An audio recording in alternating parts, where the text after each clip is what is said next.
बैसाख के महीने में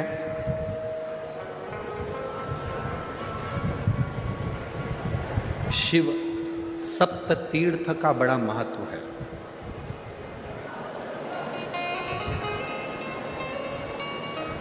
जिस नारी को 30 साल हो गए हों, बच्चे नहीं हों, 30 साल हो गए हों, संतान नहीं हो, 25 साल हो गए, 20 साल हो गए, संतान का सुख ना हो, और डॉक्टर ने कह दिया कि कोई बहुत बड़ी बीमारी किसी व्यक्ति को है,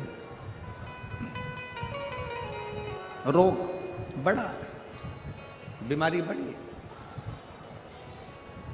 और उस बीमारी का कोई हल, उस रोग का कोई हल नहीं दिख रहा, कोई हल नजर ना आ,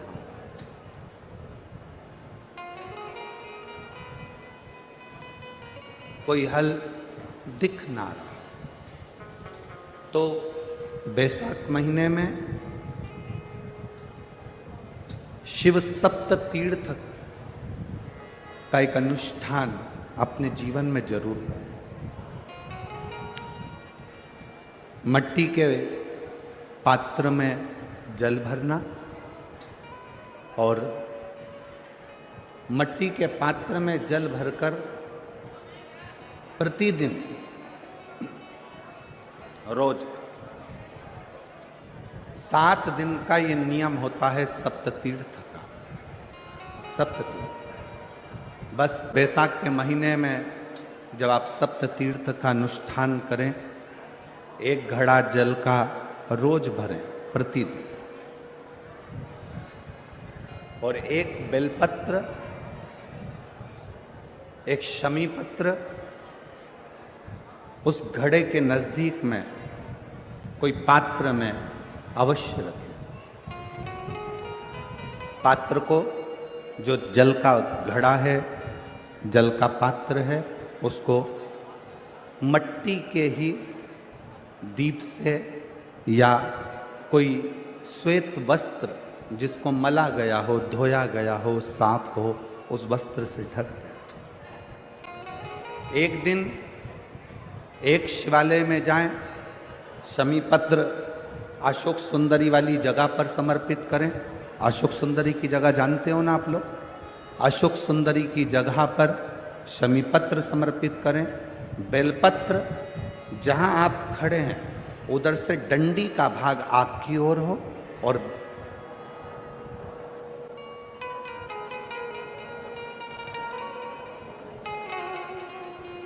जहां आप खड़े हैं वहां डंडी का भाग आपकी ओर हो और बेलपत्र शिव जी को समर्पित करा जाए। फिर जो मट्टी के पात्र में जल है वो भगवान शंकर को अपनी कामना कर कर शिव जी को समर्पित कर दो।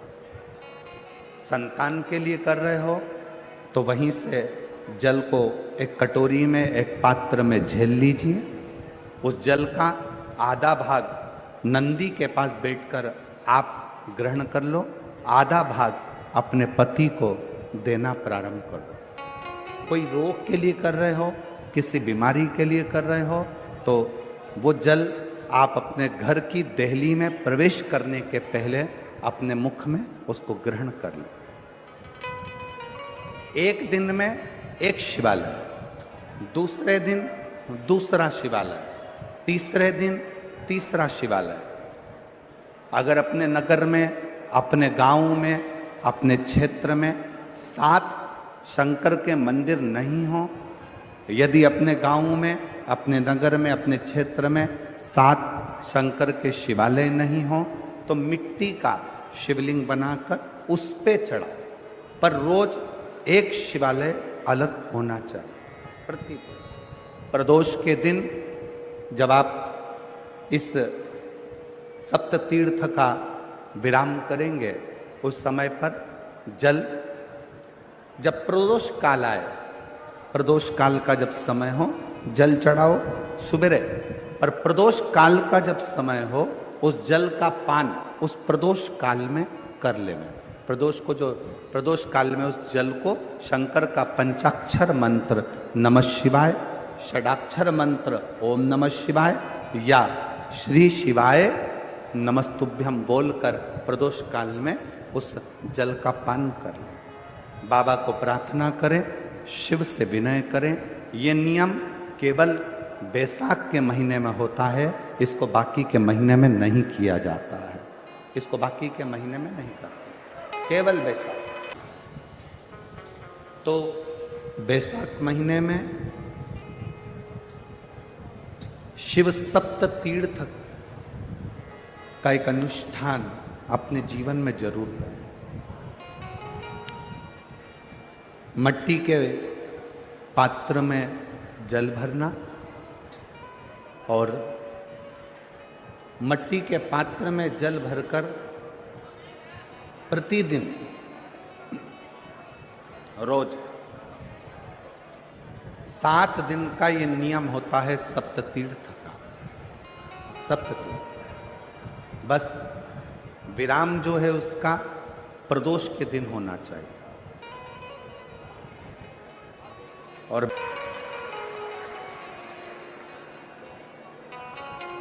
शिव सप्त तीर्थ का जो नियम है वो अपने जीवन में धारण करें। और हम तो कहेंगे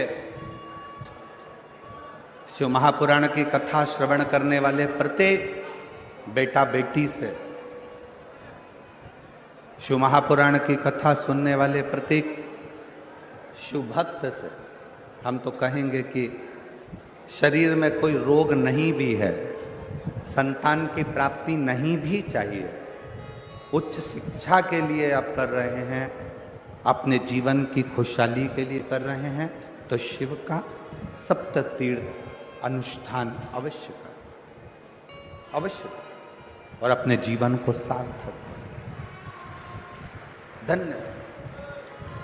शिव को प्रकट करने के लिए या भगवान शंकर का वर प्राप्त करने के लिए या भगवान शंकर को प्राप्त करने के लिए, उनका आशीर्वाद लेने के लिए बहुत सारा आडंबर दिखावा शंकर को प्रिय नहीं। बेलपत्र का मात्र एक पत्ता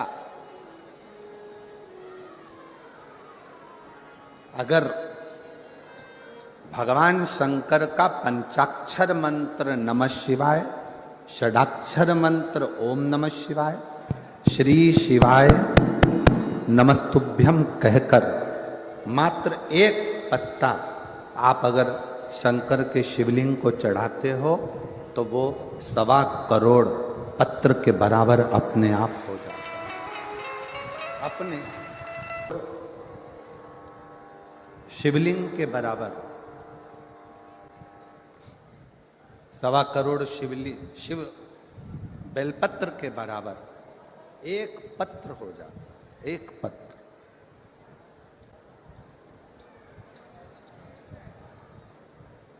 अब कोई तुमसे कह दे हमने संकल्प लिया है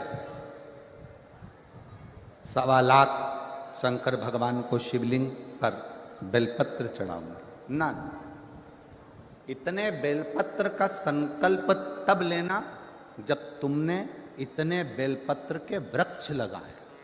बेलपत्र के पत्र के अंदर 33 कोटि देवताओं का वास होता है, 33 कोटि देवताओं। और जब आप और हम भगवान शंकर को एक बेलपत्र समर्पित करते हैं, जब आप और हम भगवान शंकर को एक बेलपत्र समर्पित करते हैं, तो ये मानकर चलना तुम एक देवता पर बेलपत्र नहीं चढ़ा रहे हो, 33 कोटि देवताओं की पूजन एक ही बेलपत्र से तुम पूर्ण कर रहे हो, पूर्ण कर।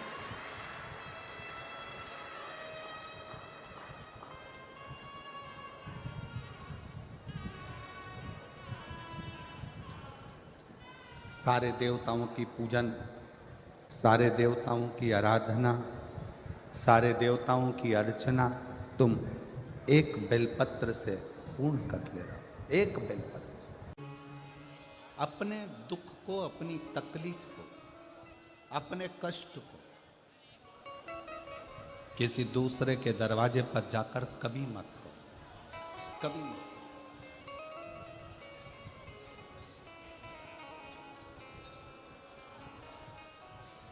अपने दुख को, अपनी तकलीफ को शिव जी के मंदिर में जब एक लोटा जल चढ़ाने के लिए जाओ, जब शिवालय में एक लोटा जल लेकर जाओ, जल चढ़ाते समय पंचाक्षर षडाक्षर मंत्र का जाप, श्री शिवाय नमस्तुभ्यम का जाप करो। और जब शिवलिंग जलाधारी, ये चरण जहाँ से पानी बहकर नीचे गिरता है, वहाँ अपने हाथ को लगाकर अपने दुख को, अपनी तकलीफ को शंकर के उस अशोक सुंदरी गणेश कार्तिकेय के स्थान का स्पर्श करते हुए बाबा से जरूर कहो कि जैसे ये तुम्हारी बेटी है उसी तरह मैं तुम्हारी बेटी हूँ, जैसे तुम्हारे ये बेटे हैं वैसे मैं तुम्हारा बेटा हूँ। इनके दुख को आपने मिटाया था, मुझे भी अपनी बेटी मानकर मेरे दुख को मिटा दीजिए, मेरे दुख को समाप्त कर। किसी से मत कहो पर शिव से कहो, शंकर से।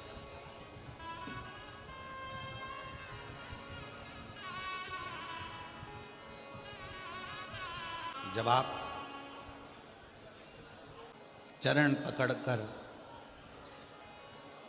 अशोक सुंदरी की जगह पर अपने हाथ का स्पर्श कर कर, गणेश कार्तिकेय के स्थान का स्पर्श कर कर शिव से कहोगे तो शंकर अपनी औलाद आपको बनाएंगे और अपनी पुत्री समझकर आपका दुख जरूर मिटाएंगे। बैसाख का महीना चल रहा है, शंकर के शिवालय में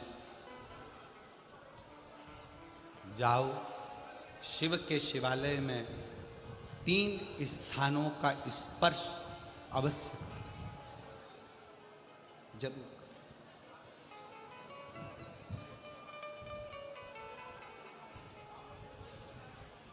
किसी किसी मंदिर में शंकर जी के शिवलिंग को छूने नहीं देते, जैसे दक्षिण साइड में, साउथ में।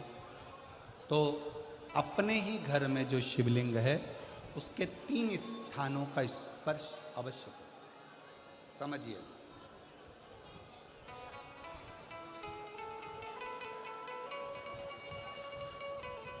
पहला शंकर भगवान के जहाँ से जल बहता है उस स्थान, ये जलाधारी है, जल बहता है, ये शिवलिंग है, यहाँ से जो पानी नीचे की ओर जाता है उस स्थान का स्पर्श अवश्य करें। दूसरा, शिवलिंग का जो गोल भाग है उस गोल भाग में कहीं पर भी अपनी हथेली का स्पर्श अवश्य करें। तीसरा, शंकर भगवान के शिवलिंग का जो ऊपर का भाग है वहाँ अपने अस्त्र का स्पर्श अवश्य करें। तीनों स्थान पर ब्रह्मा, विष्णु और महेश का स्मरण करते हुए जब बैसाख महीने में आप शंकर भगवान को जल समर्पित करें। शिव जी को जब बैसाख के महीने में जल दिया जाए तो दोनों हाथ से अंजलि में कलश रखकर शंकर भगवान की अपने हाथ की अंजलि में जल रखकर शिव जी को जल अवश्य समर्पित करें। शिवरात्रि के बैसाख महीने की शिवरात्रि पड़े, बैसाख महीने की प्रदोष पड़े तो एक बेलपत्र शंकर को अवश्य समर्पित करें। मान लो गर्मी बहुत तेज है, पेड़ों पर बेलपत्र नहीं मिले तो एक दुर्वा शिव को अवश्य समर्पित करें। मान लो बहुत तेज गर्मी पड़ने पर, यहाँ रतनगढ़ में तो हम देख रहे हैं रजी रज धूली धूल इतनी है, मिट्टी इतनी है कि यहाँ तो दुर्वा मिलना भी बड़ा मुश्किल है, तो एक चावल का दाना शिव को जरूर समर्पित करो। उतनी उतने में।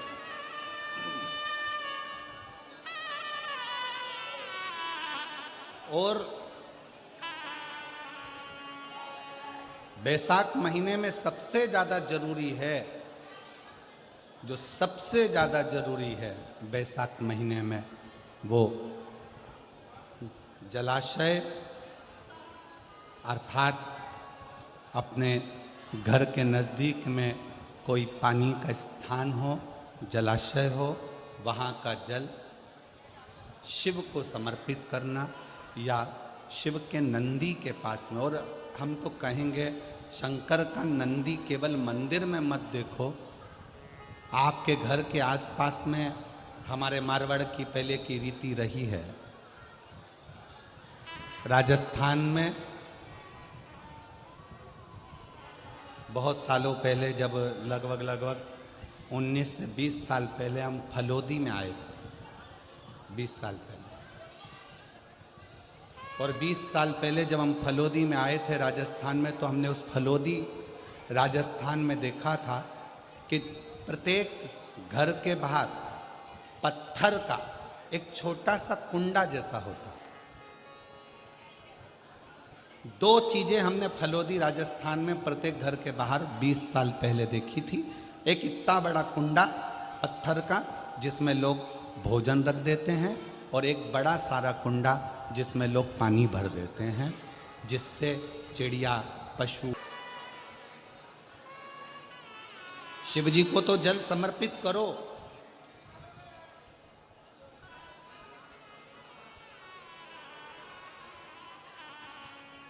साथ में कोई जीव का भी अगर कल्याण हो जाए आपके एक लोटा जल से, तो उसको भी जल दीजिए, उसको भी।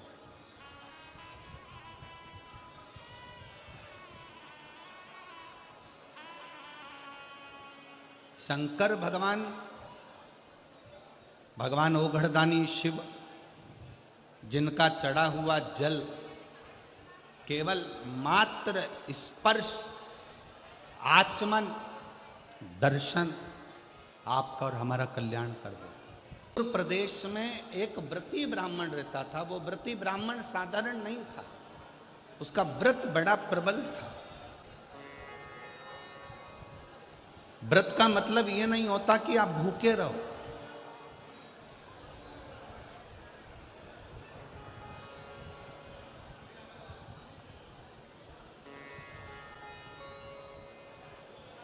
भाई श्री हनुमान प्रसाद जी पोद्धर जी ने अपनी वाणी में कल्याण के शिव अंक में, अगर बन सके तो आप पढ़िएगा, कल्याण के शिव अंक में भाई श्री ने एक लाइन लिखी है। भाई श्री ने अपनी वाणी में लिखा कि भगवान को पाने के लिए अगर तुम अपने दिल से एक बार अगर मुख से कह दोगे कि हे प्रभु मैं तुम्हारा हूं और तुम मेरे हो, बस ये बात अगर दिल से कह दी तो परमात्मा भी तुम्हारा हो जाता है और तुम परमात्मा के हो जाते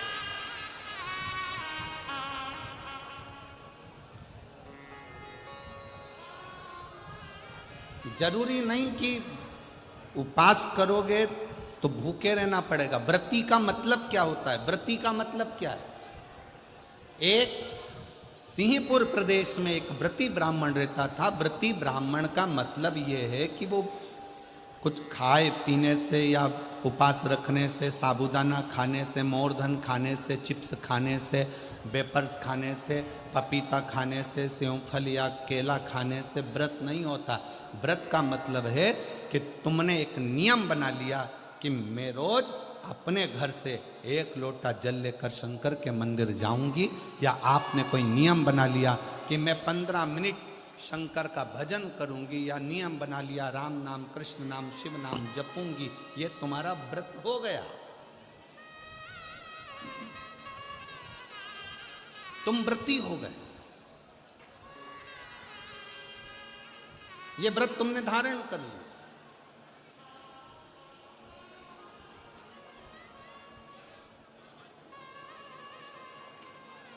कई माताओं ने नियम बनाया, रतनगढ़ की ही रहने वाली माताएं, कई माताएं रतनगढ़ की ही रहने वाली पंडाल में रह रही है, कई माताएं रतनगढ़ की। उसने नियम लिया कि मुझे 7 दिन कथा सुनना है।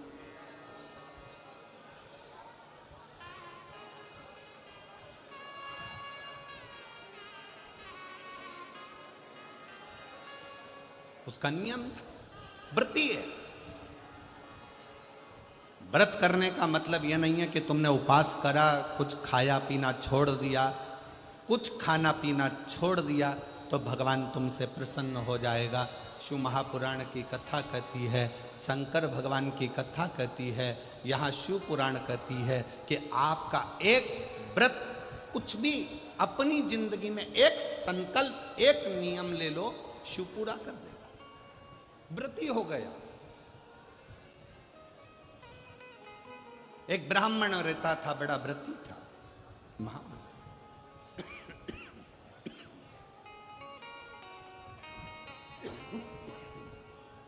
और वो महाव्रती ब्राह्मण, उसकी पत्नी और उसकी बेटी बहुत सुंदर थी। देवलोक की अप्सराएं उसके सामने फीकी थी। ब्राह्मण को ना पत्नी गिनती थी ना बेटी गिनती थी, ना पत्नी गिनती ना बेटी गिनती। खूब अपशब्द कहते, पत्नी ताना दे देती, आड़ा टेढ़ा बोल देती, अपशब्द कह देती। शिव महापुराण की कथा कहती है, तुम्हारे बच्चे घर में जन्म ले लेना, बच्चों का जन्म आपके घर में हो गया ना, तो पति से निवेदन है, पत्नी को गाली देकर बात ना करे, और पत्नी से निवेदन है, पति को अपशब्द कहकर बात ना करे, नहीं तो आपका बुढ़ापा बिगड़ेगा जरूर। बुढ़ापा जरूर बिगड़ेगा। कारण क्या है? आप अपनी पत्नी का आदर नहीं करोगे तो बुढ़ापे में आपके बच्चे भी आपकी पत्नी का आदर नहीं करेंगे। आप अपने पति का आदर नहीं करोगे तो बुढ़ापे में आपके बच्चे आपके पति का आदर नहीं करेंगे, और तुम दोनों का बुढ़ापा धीरे धीरे धीरे धीरे बेकार हो जाएगा। बेकार। सम्मान करो। अपने बच्चों के सामने कभी मत कहो कि तेरी माँ में अक्ल नहीं है। भले वो पढ़े लिखी नहीं है, भले उसने BA MBA नहीं करा, भले उसने CA नहीं बनी, भले वो डॉक्टर नहीं, इंजीनियर नहीं, पर अपने बच्चों के सामने ये बात रखो, तेरी माँ के बराबर कोई विद्वान नहीं है, तुझे विद्वान वो बना कर रखेगी, ये निश्चित है।